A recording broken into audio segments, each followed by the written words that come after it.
Before we start the video, I just want to thank you all for getting me 60 subs. It's so great, and I want to hit 100 very soon, particularly by the end of September. So if you're new here, please be sure to subscribe so I can hit the milestone. I'd also like to thank Million Force Man, Hershey Attic, Coaster Hour, Coaster Fan TX, Coaster Craziness, Theme Park Blitz, Coaster Cloud, every one of my coasters, Max Thrills, Boomerang Reverse, Coaster Thrills, Train Crazy Plays, GP2 Enthusiasts, and all of you guys for helping me grow my channel and being there all this time. And with that out of the way, on with the video.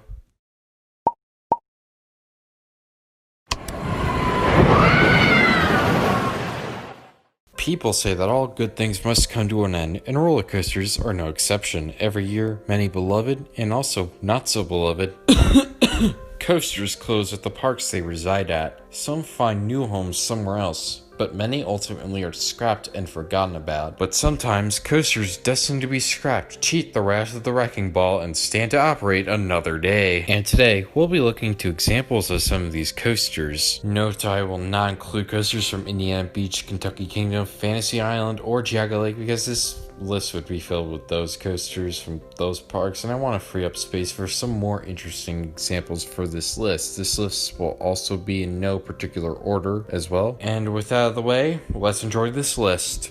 Number 1. Skyrocket, Kennywood. This ride operated normally for a long time ever since its 2010 opening. That was until the early 2018 season where a catastrophic failure occurred, resulting in a fire and serious damage to the ride's launch system. This led to the ride being closed throughout the 2018 season and even into the 2019 season. During this time, many people were worried that this ride would go defunct. The lack of progress on replacing the broken parts scared many people, and considering other coasters had closed permanently due to similar issues around the same time, it's likely safe to say that this coaster was quite close to going defunct if it had indeed not received the replacement parts it needed to operate.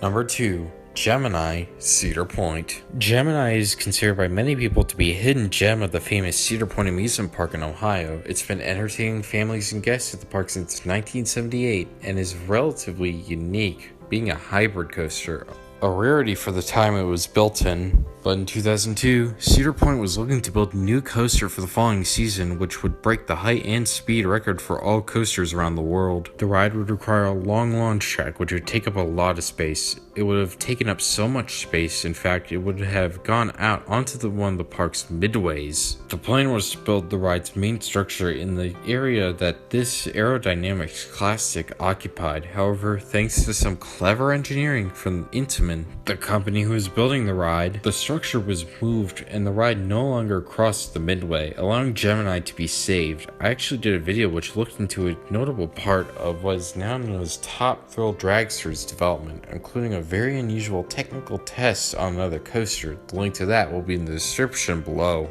Number 3. Blue Flash and Blue 2, Some Backyard in Indiana. From 2001 to 2005, a welder named John Ivers built his own backyard roller coaster to entertain his family, but this would not be any basic homemade project. Using his welding experience, he created the ride to have a small vertical loop as a highlight to its layout. And once word got out, coaster enthusiasts from as far away as Japan and Switzerland came to ride it. He also built another smaller ride known as Blue 2 for his younger grandchildren. However, John decided after over 14 years of maintaining these two coasters that both would be retired. All hope seemed lost, as no park in their right mind would purchase such coasters, until the ride caught the eye of a horror attraction known as the Haunted Hoochie, which bought the two rides for their amusement park, a section dedicated to old and decrepit looking rides. Coaster Studios even produced a mini documentary on this, which again will be linked below.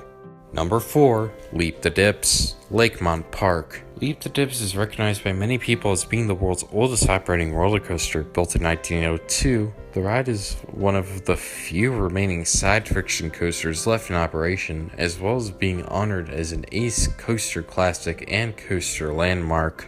However, there was more than one time where this coaster was in danger of being torn down. The first was for 12 years between 1986 and 1998. Not much is known about this period, but such a long period of being closed would have put this ride at major risk for demolition, especially with the cost of refurbishing the ride and bringing it back to an operational state. However, there was also another recent period where the entire park did not even open for the 2017 and 2018 seasons. However, the famous coaster did not reopen with the park in 2019, which seemed to indicate that there were issues with getting the ride up and running, sparking many fears that this ride would be torn down.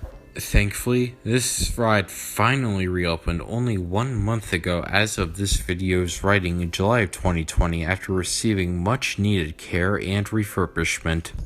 Number 5. Whizzer Six Flags Great America. This is an infamous case and likely the most well known on this list. In 2002, Six Flags were about to build a B&M flying coaster at the Six Flags Great America amusement park in Gurnee, Illinois. The new coaster would replace the Whizzer, a Schwarzkopf family coaster built in 1976. However, the public was enraged, organizing and petitioning the park to not remove the beloved coaster. So, after being pressured to do so, Six Flags moved the new Superman flying coaster to a new location and demolishing another coaster known as Shockwave from the park to build it. Though the Whizzer was saved, the aerodynamics mega looper known as Shockwave, in the park's words, became chopped liver. This is actually quite sad since this was the first coaster to have 7 inversions. The ride was put in storage shortly after its disassembly but was scrapped in 2004, likely in part due to the trains being sent to other parks and other reasons. I think many fans of aero coasters would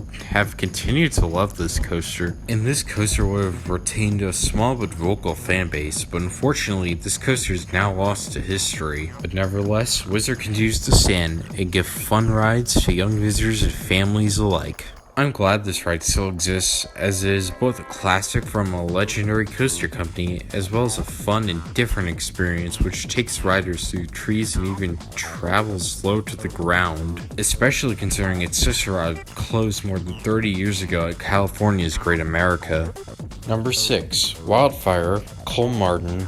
This case was quite a shocking one since the ride was not only brand new but is now considered one of the most acclaimed coasters on Earth, and it's ranked number 12 on Captain Coaster, which is a website for rating and ranking coasters around the world. In late 2016, the local government declared some of the previously filed and approved construction and operating permits to be invalid, thus making the coaster's presence against regulations and at serious risk of being torn down because of this. For a while, many panicked as this legendary looking RMC topper track coaster was suddenly on the brink of being torn down after less than a year being open to the public. And with demolition now being a real possibility, they were not wrong to react the way they did. Thankfully, the park was able to resolve the permit situation and get the ride approved to operate again. Reopening for the 2017 season, the coaster survived the ordeal and now continues to thrill riders to this day. But can you imagine an RMC closing after less than a year of operation? That's no good. Number 7. Coney Island Cyclone Luna Park. This compact wooden coaster opened in 1927 and is considered to be one of the most famous coasters in the world. It's also one of the most cloned coasters on Earth, with multiple other coasters across America and the world based off this classic woody. Despite its fame, not a lot of people know that this coaster was once about to meet the fate of rides such as Thunderbolt and the original Switchback Railway, both Coney Island classics. By the 1960s, all the original major Coney Island parks had closed, and the area was in major decline, and the city of New York seized the coaster from the operator in 1969 after a hefty legal battle, but the city continued to contract the operator for the ride until a local aquarium's expansion could take place and allow the ride to be destroyed. The ride ceased operation in 1970 due to this project. However, there was strict opposition from the public and local Chamber of Commerce, but after a failed plan to relocate the ride to Astroworld in Houston, Texas, resulting in a clone being built at that park instead, all hope seemed lost. That was until after the city had doubts on the demolition, fearing a negative economic impact. And so, after pressure from the Save the Cyclone campaign, the city let a new buyer, the owners of Astroland,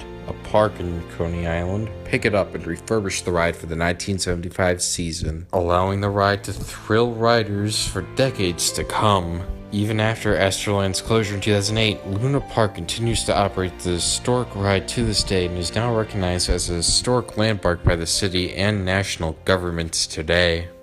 Alright guys, seeing this list of coasters really emphasizes that you should appreciate things because you never know when you can lose them, or in this case nearly lose them. It can happen any time really. As the old saying goes, you never know what you have until it's gone. But anyway, what did you guys think of this video? What are some examples you know of that didn't make this list? I'd like to hear them down in the comments below. But anyway, that'll be all for today. Be sure to like, comment, subscribe. All feedback is encouraged and highly appreciated. And as always, peace out.